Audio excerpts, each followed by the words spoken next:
Well, hello, folks out there in YouTube land. Got a big show lined up for you. Let's get right on into it. All right, yeah, Beamer gets a big raise and an extension. He's sitting pretty right now, and Barnes gives a hint on his future, something a lot of us have thought about because, you know, he's turned 70 and he's getting pretty long in the tooth. We're going to talk about that as well. He's had a great career regardless if he does retire or if he continues on for a few more years. But let's get into Shane Beamer. He has gotten himself a nice raise. So Beamer went 9-3 in the regular season, 9-4. They did lose the bowl game against Brett Bielema, and of course you saw all that. That was quite wild. But they had a really nice year, and really, had they not gotten creaked in that LSU game by those god-awful calls by the refs, they'd have made the playoff, which would have shocked the world, honestly. They were coming off a losing season. Beamer was on the hot seat big time. And they were starting a redshirt freshman quarterback who was a 3-star. And I had watched him in the spring game, and you could see the guy had skills and talent, but he was not ready for prime time. And he showed that in the first few games. He was not playing well at all. But occasionally he would flash and just, oh, crap. You're like, man, this guy could be really, really good. And Beamer took a huge risk going with him. You know, the safe bet would have go out and get a experienced quarterback that maybe has 1 year left and then continue to develop Lenore Sellers. The problem is in 2024, if you do that, a guy like Lenoris could walk right out the door and go and play somewhere else. So he couldn't risk that. So he went ahead and he decided to go with Lenoris. And that worked out really well because Sellers got better and better every game.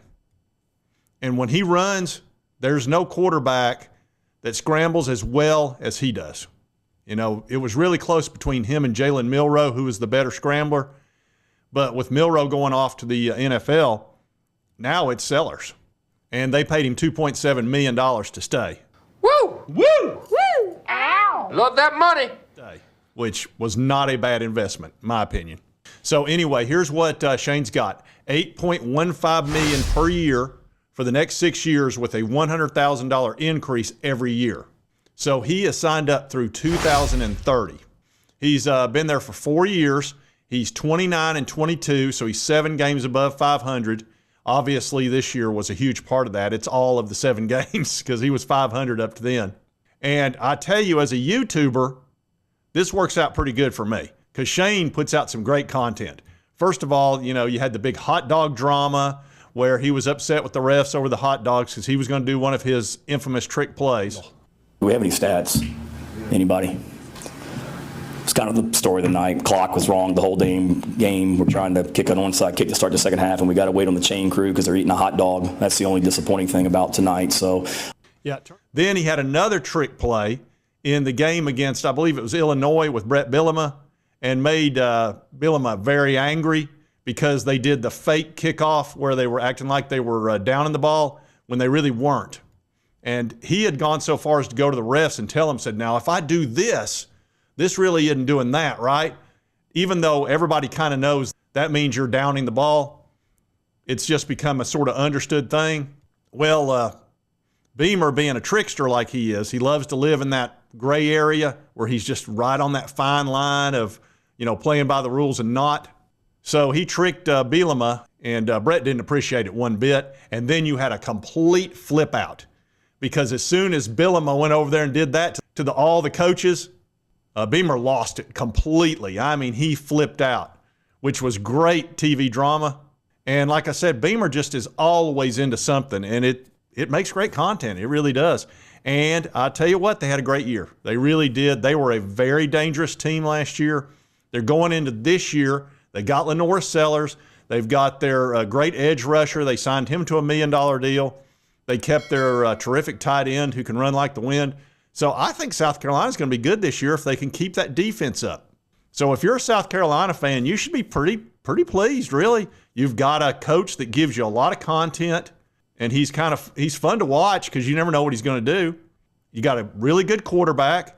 Y'all might be really good this year. You might win 9 or 10. You might make the playoff. You never know. It's not impossible at all. So I'm looking forward to this year. And, of course, you know, we still don't know about the 2022 with the famous wristbands they had, you know, if they had our signs that Connor Stallions may have indirectly sent to them. The sign stealer guy. We still don't know about that. Of course, I'm still waiting on Michigan to ever answer the notice of allegations, even if they ever will. But anyway, if you're a South Carolina fan, you should be pretty pleased with the way things are going. And, you know, look, you've got Beamer for the next 6 years, and I'm sure his buyout is pretty simple. If he wants to leave, he probably has to pay South Carolina $2 or $3 million. If they want to fire him, they probably got to pay him $50 million, because that's the way every single coaching deal is set up, completely one-sided. They can leave at any time, and they'll throw you a dime. But if you want rid of them, they're taking the state with them. It's just the way that it is these days. All right, now let's talk about Rick Barnes. Now, we're coming off a tough loss at Auburn. And I didn't get to watch the ball game. I was actually in Florida at the time. I've been gone for the last 6 days. I was on a golf trip, so I haven't done that many videos. I think I've gone like 2 maybe. And it was the coldest 6 days in Florida ever. We were just north of West Palm, so that gives you, we were down south. And it got to about 60 degrees, but the wind was blowing 20, 25 miles an hour. It was raining. And we played one golf course where we were a threesome. It was me, my brother Chilmont, and Junebug. And we were the only 3 golfers on the golf course in Florida. That's never happened in my lifetime. And another day we played, there were about 10 golfers on the golf course, and we were 3 of them. In Florida, when it gets cold, they don't play. So it really surprised me. And I didn't have enough clothes down there. I was wearing every layer I had.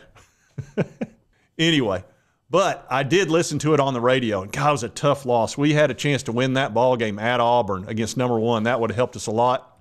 And so Auburn went to 6-0. Dang, we had them. Alabama's really good this year. They're 6-1 in the conference. Florida's 5-2. Missouri 5-2, and then Tennessee's now in 5th place. God, that would have moved us right up. We would have been, well, we'd have been 3rd, but God, we'd have been right within striking distance. Yeah. Okay, you can owe me. I owe you nothing. Mississippi State's 4-3. Vanderbilt won a big game against Kentucky. I thought that might be a good game. Vanderbilt's been playing pretty well this year. They beat us by a point at Vanderbilt, and that's a tough gym to play. So that's a hard loss for Kentucky. Texas A&M, Ole Miss, 4-3. Here's Kentucky at 3-3. They're the only ones at 500 in SEC play. Texas 3-4. Oklahoma 2-4. Here's Georgia 2-5. I thought they were going to be better this year. LSU is stinking up the joint a little bit. That surprises me. 1-5. Arkansas, they finally won a ball game, I guess. Golly, John Calipari's struggling. And then South Carolina 0-7. Jeez, South Carolina was good last year. I don't know what's happened to them. 0-7. That coach he's firmly on the hot seat now. Oh, this is going to get damn ugly right here. So anyway, let's get into this Rick Barnes story. He made a statement that really kind of surprised me. And normally in the past, if you would ever do this as a coach, it would really hurt you with recruiting and stuff like that. But in 2025 we're in now, it really doesn't matter because it's really a one-year deal with everybody. You've got to re-recruit all your recruits every year. You've constantly got people coming in and out of transfer portal. It's just not that big a deal. And this was a story by Zach Reagan in A to Z Sports. Talks about he made a powerful statement, but it made me think, I don't know how much longer he's going to coach. And basically, Barnes was talking about Zakai Ziegler, who, look, he's a very popular player, as you can imagine. Said Ziegler has impacted this program in 4 years in a way that nobody in their wildest imaginations, in ways that you can't even imagine, Barnes said. Said he's been a fighter his whole life. He's been told he's too small. He can't do this. He can't do that. I don't know what anybody else thinks. I know what he thinks. And to have him every day do what he does, it's a blessing that God gave me. He said, because I don't know that I'd still be doing it. I'll be honest with you, I don't. He makes me enjoy practice every day. All right, so Barnes is 70. He's going to be turning 71 in a few months. And for him to make that type of comment, I don't know if I'd still be doing this. Being honest with you, I don't. If Ziegler wasn't there, that's a little bit telling. Now, maybe he was just really trying to pump up Ziegler, who he loves, and was trying to really compliment him and saying how inspirational he's been to him. But that kind of made me think maybe he's thinking about retirement, which wouldn't surprise me any. We'll certainly find out. But he's been terrific at Tennessee. We've been very happy with him. Last year, he made it to the Elite Eight. He's won 2 SEC titles. He's had a great winning percentage. I don't think anybody's won more games in the last 6 years than he has in the SEC. And he's made 6 straight NCAA tournaments. Normally, we're always in the top 5 seeding. I think he's won 171 games in the last 6. I mean, he's been terrific. I mean, a great hire for sure. And, you know, look, if he does retire, Danny White will make a great hire. Look what he did for us in women's basketball already. Caldwell's doing a fantastic job. He will find somebody that's, very offensive-minded, does an up-tempo, high-intensity type defense that's very entertaining. Or if Rick stays for a few more years, that's great too. Look, he's a terrific coach. I mean, I'm very happy with him. But anyway, I thought that was a very telling comment by him. And again, the guy's 70 years old. He's got plenty of money. You know, everything's changed dramatically in college sports. Now you've got to constantly recruit and re-recruit and get in NIL money and pay the guys. And you're dealing with look, he had a guy quit this year for just basically who knows why.